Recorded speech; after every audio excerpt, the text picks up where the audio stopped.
All right, welcome to another episode of The National Pulse. It's Monday, June the 28th, the year of our Lord 2021. What a day of football we've had. Real football, that is. Not what you guys call hand egg. Should call hand egg. Real football, Euro 2020. Although it's being played in 2021. We'll let it slide. And I know you don't care much about that, so I'll just gloss over the fact that Switzerland just knocked out France on penalties. And we'll get started with what I hope will be a very, very impactful show today. Not least because it's been a while. We have a lot of things to cover. I want to talk about Pamela Karlan today. This is the Biden DOJ's lead on election unintegrity, and how Pamela Karlan has no right to be in the position she's in, should be recused, Daszak style, of her role in the DOJ. We'll get to that, and by we'll get to that, I don't mean we'll get to the topic, we'll get to the recusal happening. Because if this was the Trump administration, no partisan apparatchik like Pamela Karlan would be allowed anywhere near election integrity. But these are not normal times, ladies and gentlemen. And just to underscore how abnormal these times are, I want to bring in a very abnormal guest. Joe Allen has recently begun to write articles for us over at The National Pulse, is now a full-time contributor to The War Room as well. And Joe Allen, while being pretty hot on the transhumanism beat, has pivoted a little bit in recent weeks to talk about this huge kerfuffle surrounding, I don't know what they're called now, UFOs, as I like to call them, as they've commonly been known from back in my X-File watching days. The government, and not just the American government, but several governments seem to believe that it's worthwhile hyping this latest report that's come out. We're going to bring in Joe Allen now to talk about this and to talk about, what are the real world ramifications, not the kind of fantasy land ramifications that you've been hearing about on the mainstream corporate media about this. Joe, welcome to the show. Thank you for having me on, Raheem. Joe, you feel free to lead the way on this conversation, because honestly, I mean, the last time I had anything to do with aliens was, in my X-File watching days, and I cannot understand for the life of me how we are being sort of signaled to that we should be really deeply concerned about these moving objects in the sky and lights that move at a pace that isn't understandable, or that the government won't give an understandable explanation to the public over these things. But first, let me ask you this. This Sure. report that came out on Friday, it was hyped beyond the imagination, and I don't just mean on a corporate news media level. I mean, like here in Washington D.C., people are kind of whispering behind the scenes and really trying to get to the bottom of this. It's a really big deal. We're all going to have to pivot to the alien beat because aliens are going to come out last Friday. Tell us a little bit about this report and what it actually said, because it seemed to me like a pretty damp squib. Yeah, it was a bit of a flop, but it did have one great line in it. Out of 144 cases, they found one UAP, is the politically correct term now. So just be careful when you're talking about this. But they found one UAP that they could identify, which was a large deflating balloon. Now, I would say that that was probably a well-placed joke on the part of the intelligence community. Maybe it's a cruel metaphor for the ufologist Jeremy Corbell's head. But yeah, the report itself really has no meat. I think that this probably isn't going away anytime soon. They've done a pretty good job of, activating those people who are really, really kind of, hell-bent on believing in UFOs and have a lot of hope in UFOs. And they've also done a really good job of, garnering the public's support in trying to force the government into disclosing what they have. But yeah, as far as Friday goes, big nothing burger, I think they call it.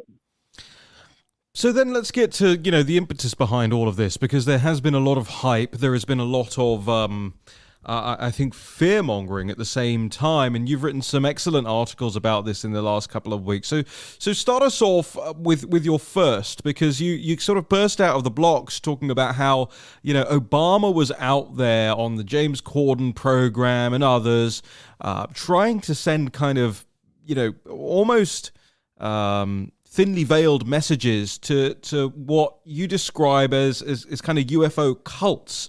Can that be true? Could the former president of the United States be signaling to weird pseudo quasi religious groups in this country?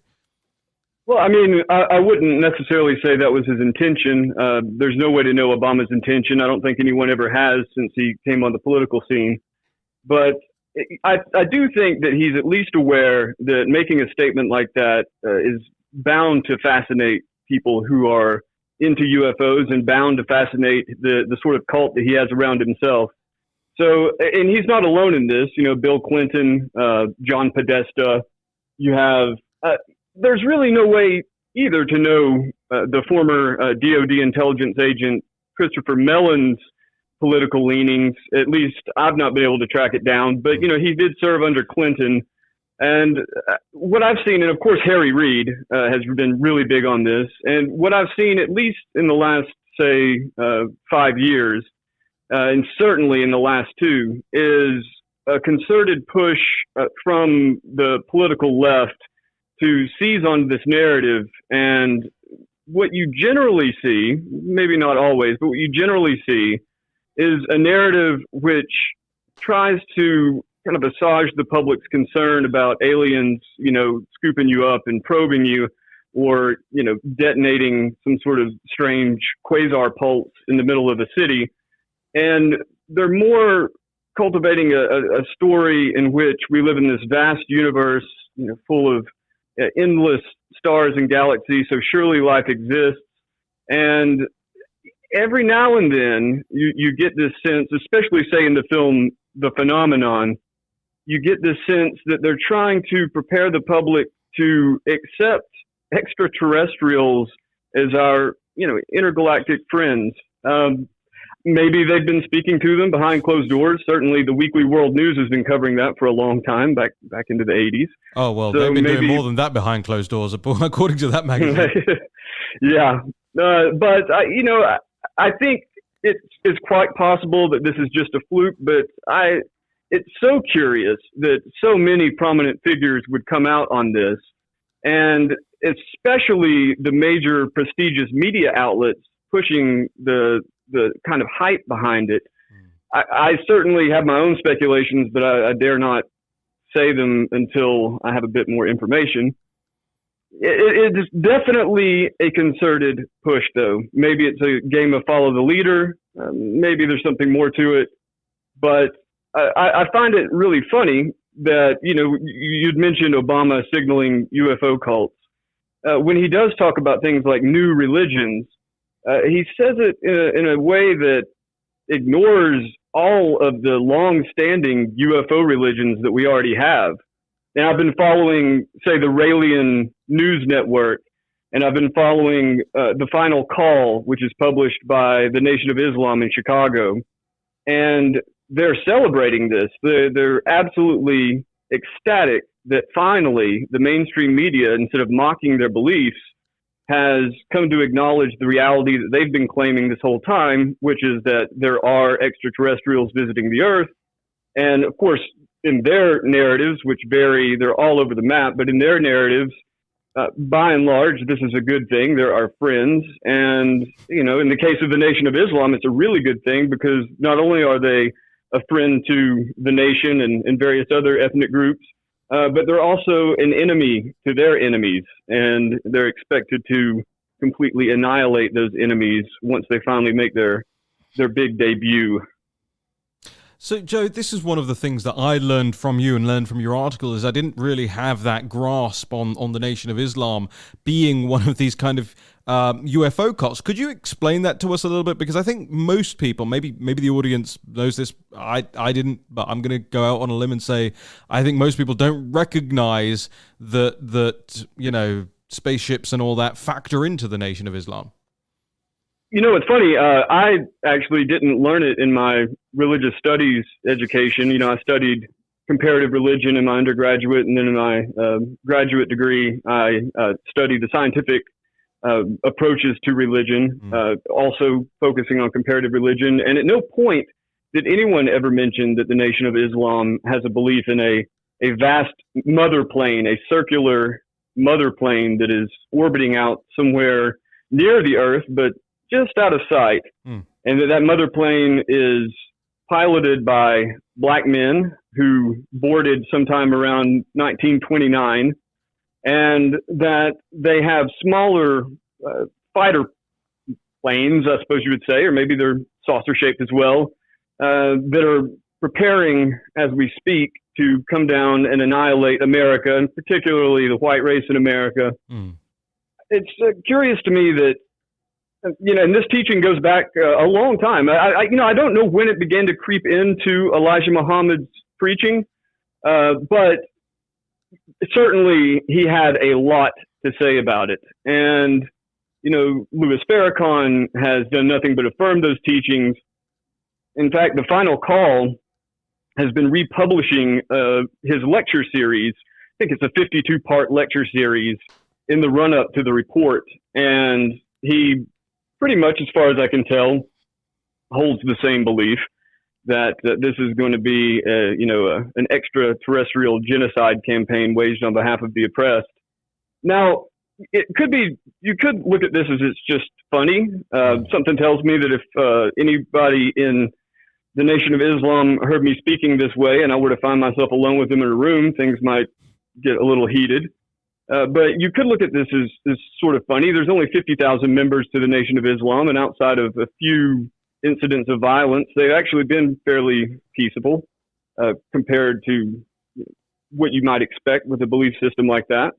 But at the same time, the seriousness with which the media and people on the left and my fellow academics take any hint that there's any animosity or the potential for violence in the rhetoric of any religious group that doesn't fall under a protected class, they take this very, very seriously. And yet, for whatever reason, this extraordinarily violent belief system really kind of passes under their notice. And if they do notice, they certainly don't emphasize it. It's fascinating to watch this this narrative kind of not just take hold, and actually not even take hold, but kind of be built up and be so risible at the same time, or at least transparent at the same time.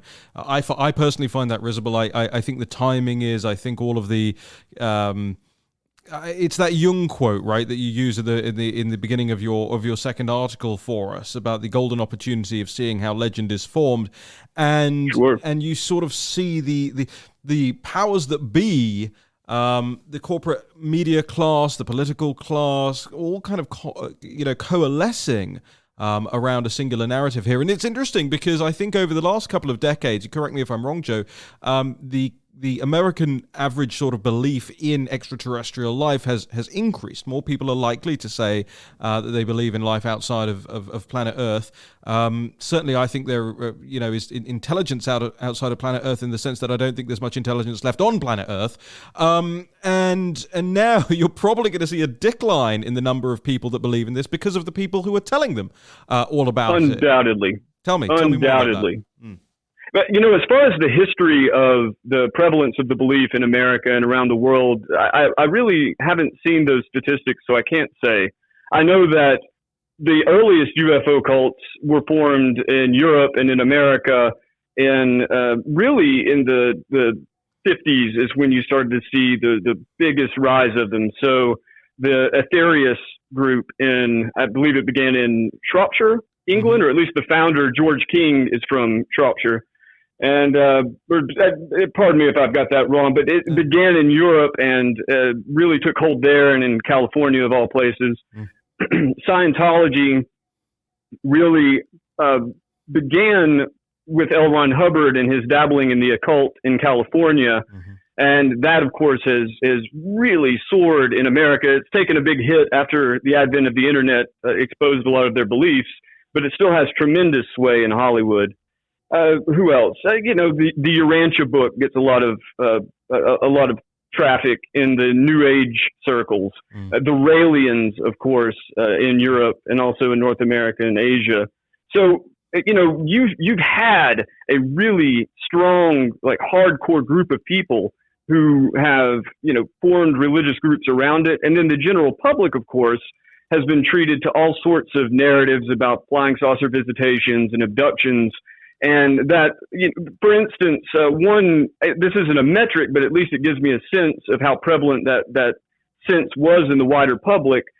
The book Messengers of Deception by Jacques Vallée, which was published in 1979, in that book and in previous books, he really is concerned that the prevalence among the general public of the belief in UFOs is bringing the society closer and closer to the possibility that one of these cults will really, really take hold and possibly start to take real power.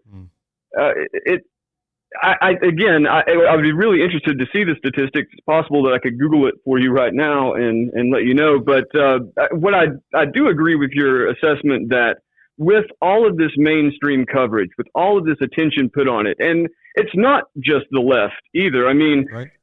I've watched with absolute fascination as Tucker Carlson has covered this story.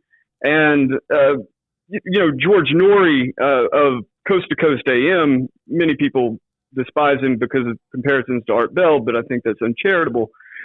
He's just as credulous. But George Norrie is also a figure on the right who really has, kept this flying saucer spinning. And when it goes from, just crazy, backwoods stories to the Weekly World News, to Coast AM, to the New York Times and Fox News, it's really difficult for me to imagine that cultural momentum is going to slow down. I suspect that it will only ramp up in the years going forward. Well, Joe, we've got plenty of time for it, and I know you've got another piece with us as well, so we'll get that up as soon as possible. In the meantime, is there anything else you think we should know, you think we should be looking out for in the coming days, weeks? We'll obviously be following and tracking your articles very closely here. Look, this is what I see in the UFO phenomenon. For the most part, I have no way of assessing whether or not there are actual flying saucers dipping down and scooping people up and stealing their sperm and eggs.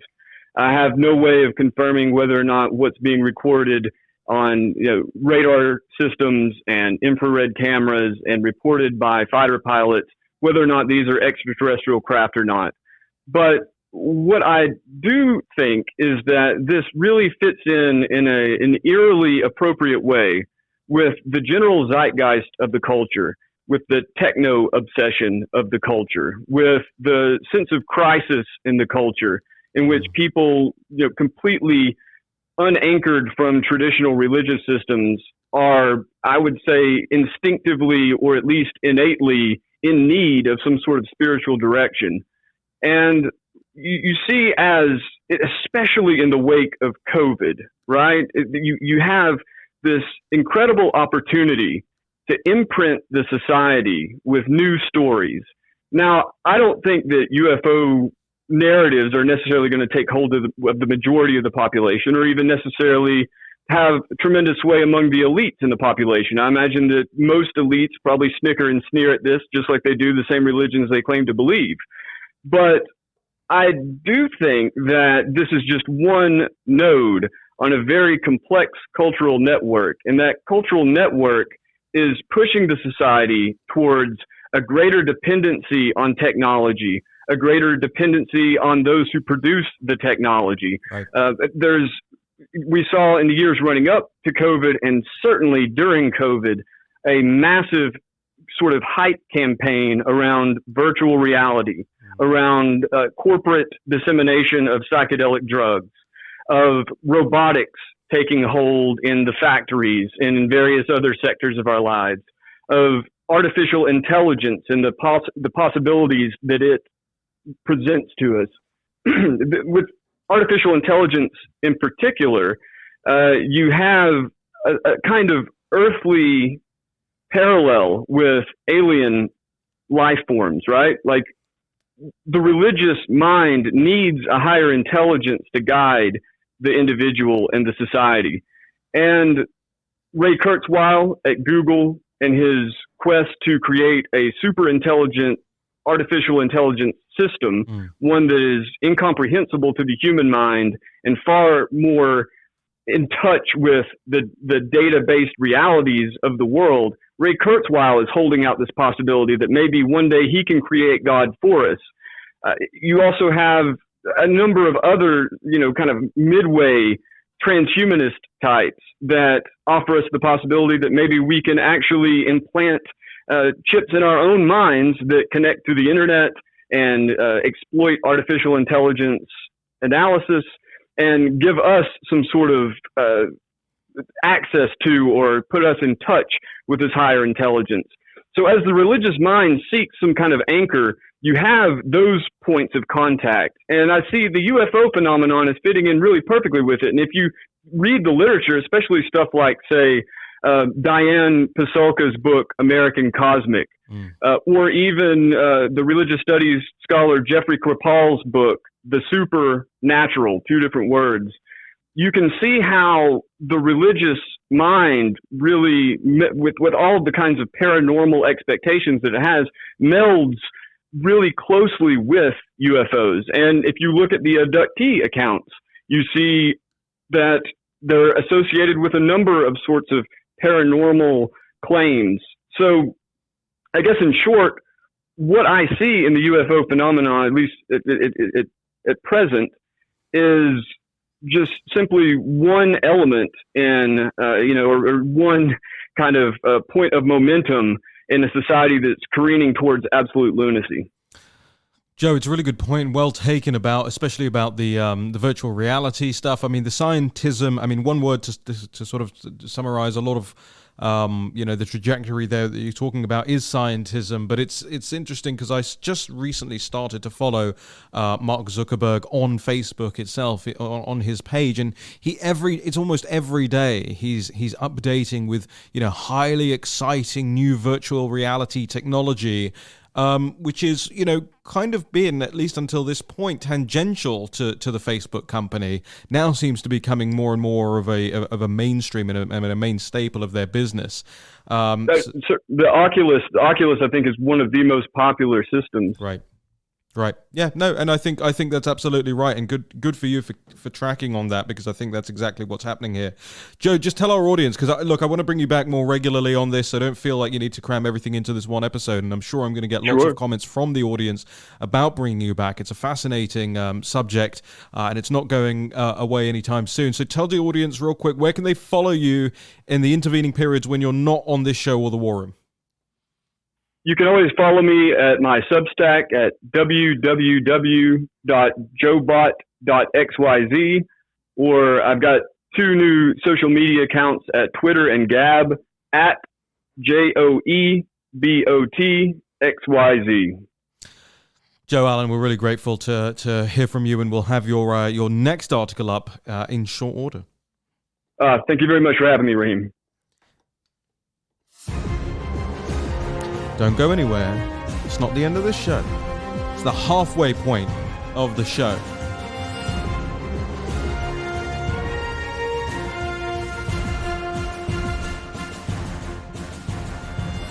I want to bring in Natalie Winters here. Natalie, we were joking before Joe came on the show that Joe may be an alien himself. Maybe I'm an alien. Well, that was going to be the punchline of the joke. Sorry. Thanks for that. Awesome stuff. We saved time. Yeah, we saved time. Just hit the punchline first. I should have just started with maybe Natalie's an alien. Well, because look, here's the thing. If you were an alien and you were trying to send somebody in to start talking about aliens, you'd name them something like Joe, right? Like ordinary Joe, average Joe, or as we say in England, Joe blogs, right? So Joe, and then Alan, alien. It's only one letter difference. And he's drawing attention to letters in the XYZ part of his URL, part of his Substack, and part of his Twitter handle. So just saying. So from one alien to the next. Welcome back to the program, Natalie Winters. And to a third alien here, in fact. Let's listen to the next alien. Is that if you allow unlimited spending on elections, money will be translated into votes. And over time, that will undermine our democracy. And the Supreme Court had an opportunity to think long and hard about that this year in a case from Montana.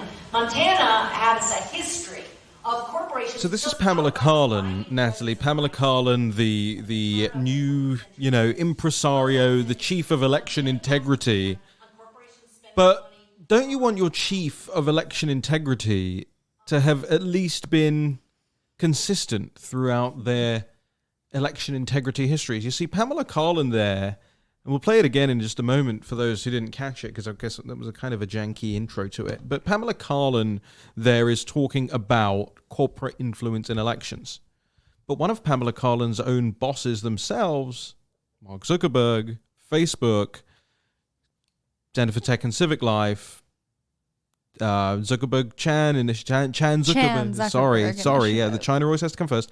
The Chan Zuckerberg initiative funneling money into elections. Now, she says there herself, in fact, let's listen to it one more time real quick. She says there herself, right? Is that if you allow unlimited spending on elections, money will be translated into votes. And over time, that will undermine our democracy. And the Supreme Court had an opportunity. So money will be translated into votes, and over time that will undermine our democracy. Is that not what we saw in 2020, Natalie? Precisely. I think Pamela Karlan is one of these kind of Peter Daszak figures in the sense that she keeps kind of reemerging on the scene, whether it's as an impeachment witness, whether it's in the Obama administration, or right now in the Biden regime. So, of course, you're talking about this clip. I think it was from 2013. Am I correct? Mm-hmm, okay, yes. I watched a lot of her videos over the weekend, so it got lost in the shuffle. Oh, at least, did you read her book? See, you do the clips, I read the book. Yes. Right? I didn't read the book. Okay, that book, let me tell you something. Which one was it? I even forget the name of it now. But it was... How to Steal an Election. Yeah, it was a little less on the nose than that. It was basically how to trash the American Constitution. It was her big book on the American Constitution. It's appalling. Like, if you wrote in that parlance, I would just hit delete on the articles. It's that badly written. Yikes. Yeah. Well, yeah, so why her comments are so just hypocritical and just kind of bizarre, it's because she is obviously a former member of the Facebook Oversight Board, who is, of course, linked to Facebook, hence the name. But people might remember, and we talk about this a lot on the podcast, so I'll do it very briefly, but, Mark Zuckerberg plowed, I think it was $350 million, at least that's what was reported. Yeah. Yeah, that was, just kind of like the Foreign Agent Registration Act thing with regards to Hunter Biden. A lot of times they don't register. Right. We'll get to that. Yeah, but nonetheless, very interesting comments to be coming from someone who was so involved with basically an undemocratic attempt to steal an election through her links to Facebook. We have some other successful attempt. Yeah. We have some other clips of her coming out kind of saying similarly bizarre things, but I think it just goes back to what you said, and I think you can probably rant on her better than I can. Yeah. But I can. Yeah. And I will. No, yeah, I she should be your Peter Daszak. You can make her famous. Hold on. Peter Daszak was my Peter Daszak as well. At least half of Peter Daszak was my Peter Daszak. I'm claiming from the waist up. You can have the waist down. I don't want that. I think we should just go split him down vertical. Yeah. Okay. Fine. Honestly, I enjoy watching. Can I say one thing very quickly that people will probably really be concerned about my mental health? I have watched all of the videos of Peter Daszak, and I desperately want more of them. Wait, hold on. Wait, this is a big claim. Are you claiming to have watched every video of Peter Daszak on the internet? I think so. I'll check.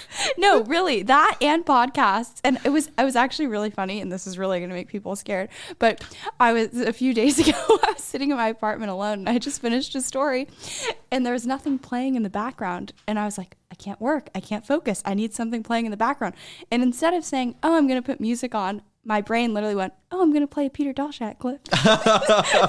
So just to go back and check if you missed anything. I've rewired my brain to listen to Peter Daszak instead of music. So it's really bad. Well, listen, Peter, if you're listening, which I imagine by this point you are, because people keep sending it to you going, listen to these creeps, keep talking about you. Listen, Peter, if you need to know where to send the restraining order, I'm afraid you can't serve Natalie Winters at the National Pulse office. You'll have to find some other way of doing it.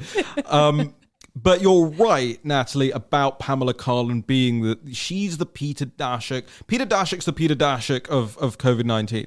Pamela Karlan is the Peter Daszak of election integrity, by which I mean terribly educated. You know, despite all of her credentials, she has almost no ability to string a coherent sentence together. Not, at least not in her books that I've gone through. It's very, very junior varsity, I think the phrase is that you use over here.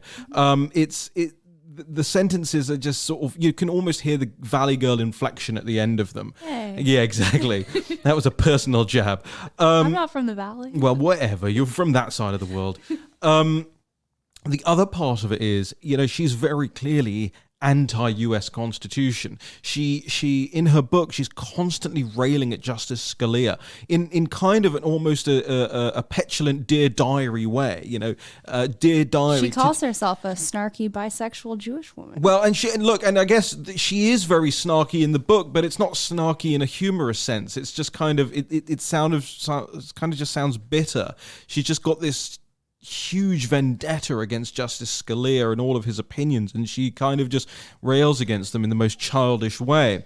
But what was really interesting is going through the chapters of her book and looking at her perspectives on the First Amendment, which basically are, you can imagine, ladies and gentlemen, what Pamela Karlan believes about the First Amendment.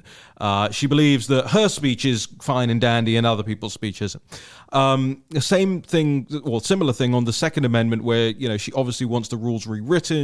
She thinks that, you know, the Second Amendment's for hunting and all of this stuff. And then you look at her considerations on election integrity. And it's really interesting to me because she writes, quote, if the government uses unreliable voting machines or staffs polling places with badly trained workers, citizens may effectively be prevented from voting by the press of other responsibilities that preclude waiting in line for hours.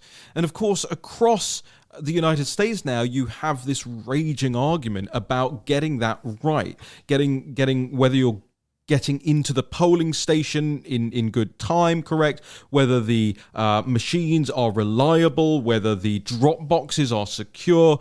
And Karlan is now having to flip-flop in order to speak for the Biden Department of Justice. She is now effectively going against everything that she has laid out in the past in order to shoehorn her partisan opinions into the opinions of the Biden DOJ. And I don't think that Merrick Garland is a particularly large part of all of this. I think he's sort of the Francis Collins of the piece, right? He's on the top of the pyramid, but he doesn't actually have much to do with the day-to-day workings of the people underneath him. Pamela Karlan, let's just go through this person's history real quick, because Pamela Karlan, you know, the world needs to know who she is and what she represents. So, aside from her role as a hyper-progressive lawyer who has represented all sorts of hyper-progressive causes, you know, even up onto the Supreme Court, and I know there will be lawyers in this listening to this and going, well, look, you know, you can say what you want about her writings, but you do have to be kind of a talented lawyer to represent, you know, at the Supreme Court. I don't even know that that's necessarily true. I haven't even looked into that enough to know what the bar is on that basis. But she doesn't seem like a particularly effective. She seems like more of an academic than she is an actual practical legal mind. The other part of it is, you know, she's worked at the Facebook Oversight Board. She has represented she supposedly been an independent witness at the first Trump impeachment, well, actually, she was brought in by the Democrats to offer a very far left perspective on the impeachment. What else? Is there anything else I'm missing here? During impeachment, she made headlines not only because she mocked Barron Trump, she did mock Barron Trump. Back in the days of War Room impeachment, we had unearthed, I think it was you, I won't take any credit for it. It was me. But an interesting speech that she had given in 2006. And this was kind of amidst the mainstream media portrayal of her as this, neutral, independent legal expert. But she says, quote, "The rich, pampered, prodigal, sanctimonious, incurious, white, straight sons of the powerful do pretty well everywhere in the world, and they always have. But what about us, snarky, bisexual Jewish women who want the freedom to say what we think, read what we want, and love who we do?" And as someone who's watched a lot of her speeches now, you just kind of see a similar message. She is an ardent progressive. I would almost put her in the category of radical. Oh, I think she's a communist. Yeah. Oh no, I think she's a communist. Yeah, I agree. I think we have to stop using these woolly words. She's not a liberal. She doesn't believe in liberal values. She doesn't believe in liberalism. Hang on. Let's do this. We have to seize back the high ground on patriotism and on love of our country, because we have more reason than they do to love America. The rich, pampered, prodigal, sanctimonious, incurious, white, straight sons of the powerful do pretty well everywhere in the world, and they always have. But what about us? Snarky, bisexual Jewish women who want the freedom to say what we think, read what we want, and love whom we do.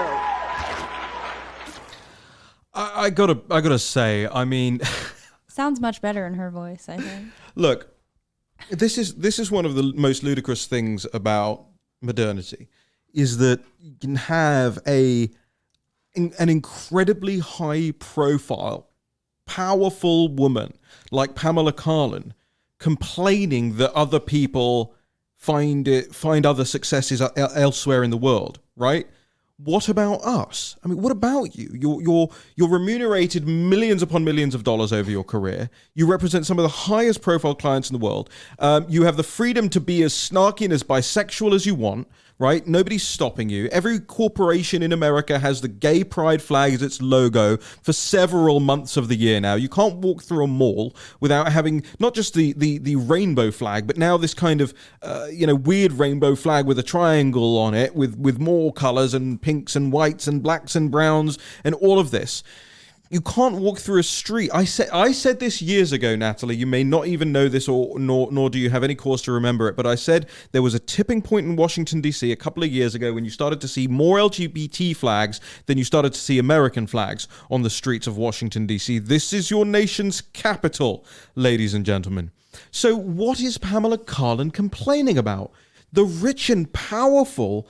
She is the rich and powerful. She is literally sitting in the Justice Department right now, working over papers, trying to figure out how she stops the Republican Party's efforts to, bring more fairness, at least more accountability, at least more transparency to the next election. And I just, hearing Pamela Karlan bemoaning rich white men speaks only to one thing to me, Natalie, and that's racism.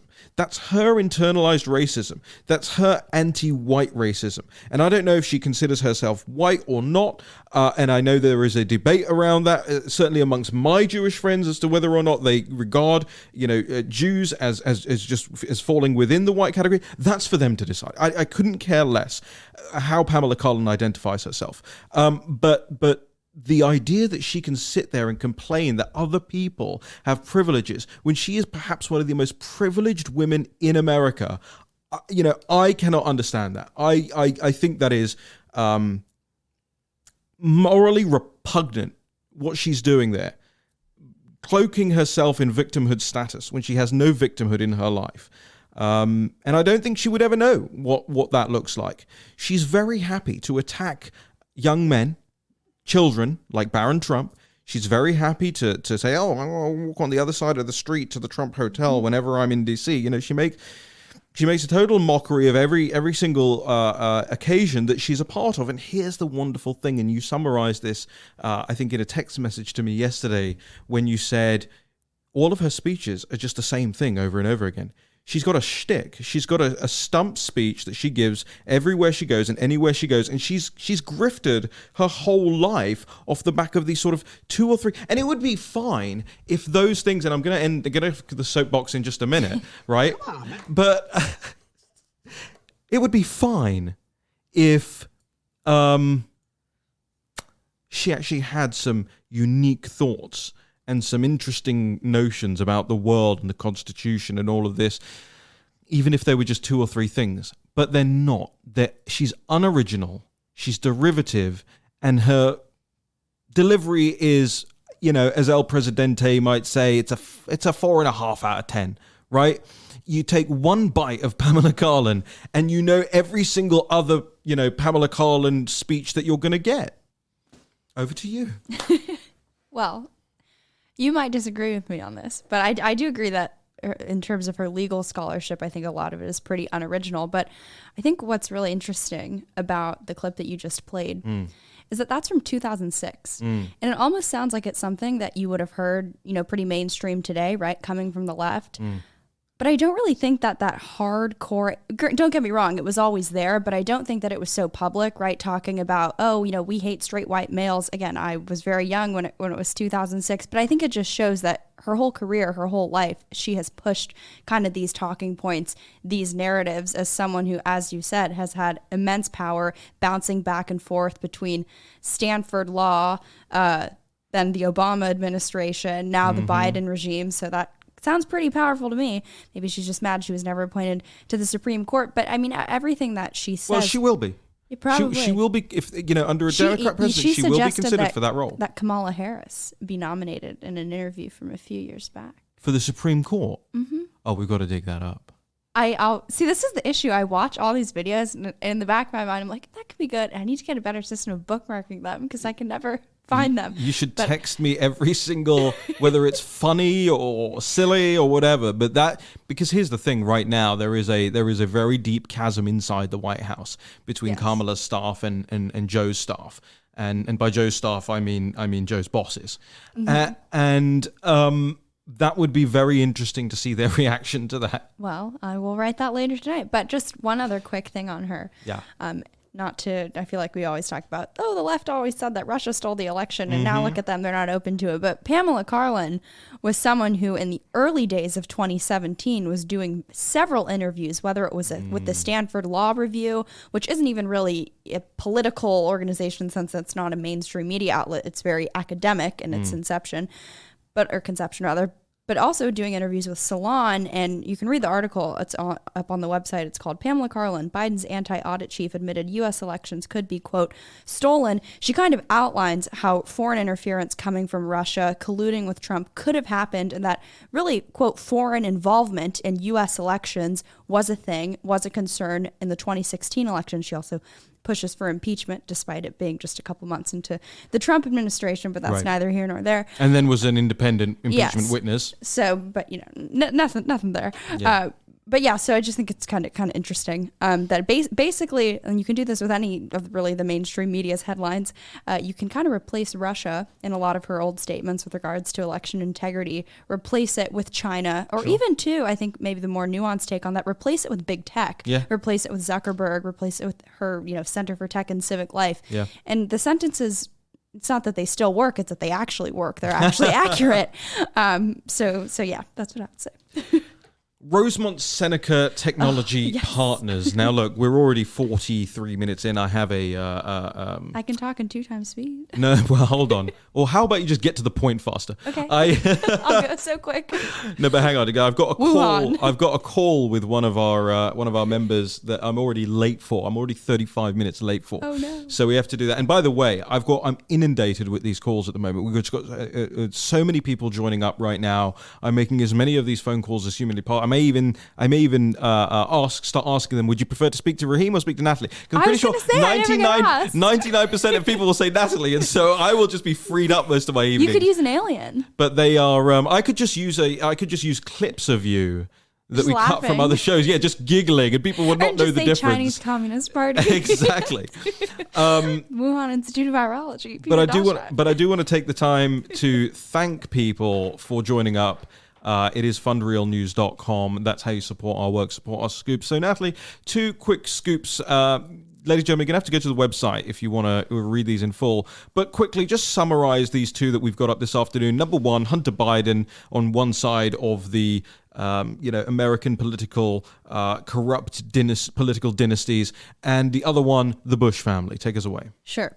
So Rosemont Capital, which people may know, it was started in 2009 between Hunter Biden and John Kerry's stepson. This was kind of the main entity, the main LLC that would later be spun off to form BHR Partners, which collaborated intensely to the tune of billions of dollars with the Chinese Communist Party, specifically the Bank of China. But one of the smaller subsidiaries of this Rosemont Capital was called Rosemont Seneca Technology Partners. But while it may have been smaller than its Chinese Communist Party linked counterpart, nonetheless, it still listed Hunter Biden as a managing director and a co-founder. You can see this in archived versions of the website. I believe the website has been taken down since. No surprise there.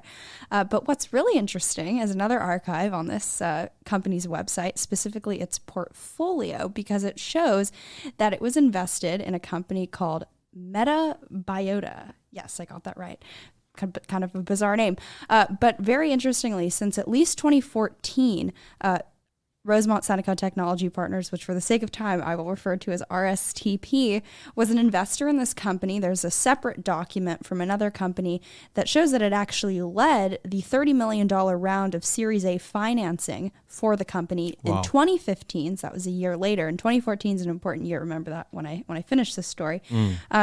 But since 2014, this company had been partnered with the U.S. Agency for International Development's PREDICT project. And people who are really familiar with Peter Daszak and EcoHealth Alliance may know that this was the USAID, which is, of course, a taxpayer-funded federal organization, program that purported to help stop pandemics, catch emerging infectious diseases. But I think now it's pretty safe to say that it failed. It was really just another failed big government approach to send our taxpayers overseas and, frankly, facilitate collaboration with the Wuhan Institute of Virology.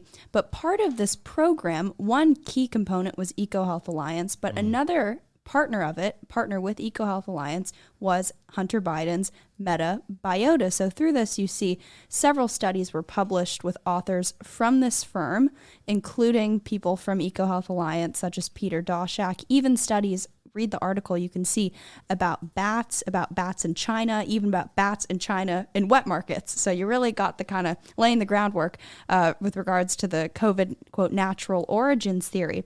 But what's, I think, the most bombshell aspect of this story, I'm aware I've buried the lead now, it's almost, I think, more insane than the alien stuff, is that on one of the studies about bats in China and a presentation about, quote, how to live safely with bats, collaborators on that project were Hunter Biden's Metabiota, EcoHealth Alliance, and the Wuhan Institute of Virology, specifically Shizhong Li, which is, of course, the Fauci-funded bat lady, the lady of really international fame at this point. So, I mean, that it really is as crazy as a Hunter Biden-led firm invested, funded, facilitated research on bats with the Wuhan Institute of Virology. And the other kind of parallel track here with this story, which frankly you could dedicate a whole podcast to that, and this goes back to 2014, which is the year that I mentioned, and that is, of course, with regards to Ebola. So this company, even if you take out the Chinese Communist Party and Wuhan links,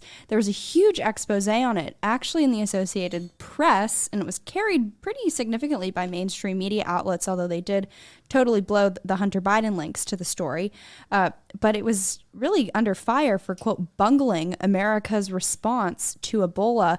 You can read in the article, I pull some of the best quotes, but it talks about how they made, quote, costly mistakes that really cost lives. And it was so bad that even World Health Organization officials criticized the company. There's an email where I think they say, we can no longer support this. So as Joe Biden stands up there and lectures us about how to, deal with a pandemic and in all his brilliance, not only did his son make money off of it, bungling America's response to Ebola, but he also made money by by funding an institution and just a program that quite literally collaborated with the military-linked Wuhan Institute of Virology. Well, he's been listening to Ralph Barrick. Yes. How to capitalize on pandemics. How to make money. All right, look, we are going long today, and I do have to make this phone call because no Bush story. Our members pay for it, and they deserve us to be prompt about it. So we will come back to the Bush story later this week, because actually I think we're going to have more developments on that one as well. Ooh. So Natalie, thank you so much for your excellent reporting and your time today. Thank you. I want to take a moment to thank some of the new members who have joined in recent days to support our work. You go to fundrealnews.com, fundrealnews.com. And I want to say thank you to Eric, Catherine, Sally, Laurie, Diane, Beverly, Gina, Francis, Jane, Mark, Taylor, Jeanette, Bruce, Zena, the Warrior Princess, Stephen, Keith, Joseph, Michelle, Dwayne, Alicia again, Jeffrey, Ryan, Deborah, Dara, Heidi, Steve, Kristen, Michael, Rich, Donald, Robert, David, Kedron, Stephanie, Laura, Svetlana, Ilya, Jane, Kathy. I'm only 2 days back, by the way. Peter, Paul, Karen, Joshua, William, Jerry, Edward, Karen, Jack and Barbara, Laura, Raoul, Van, Victoria, Kelly, Ian, Jude, James, Patsy, David, Bruce, Beckwith, Neil, Gilda, Dulwich, Alan, Rose, Susan, Julie, Kathleen, James, William, Joyce, Eleanor, Chris, Stephen, Thomas, Eric, John, Dean. Wow, you guys, I can't say thank you enough for joining up with us. Make sure you head on over to thenationalpulse.com. Make sure you are subscribed to this podcast on all different podcast platforms. Help us rise up the charts. That makes more people find us. Leave a review, leave a comment. That's not a request, that's an order. And we'll see you again for another episode of The National Pulse. Next time, featuring the Bush Foundation.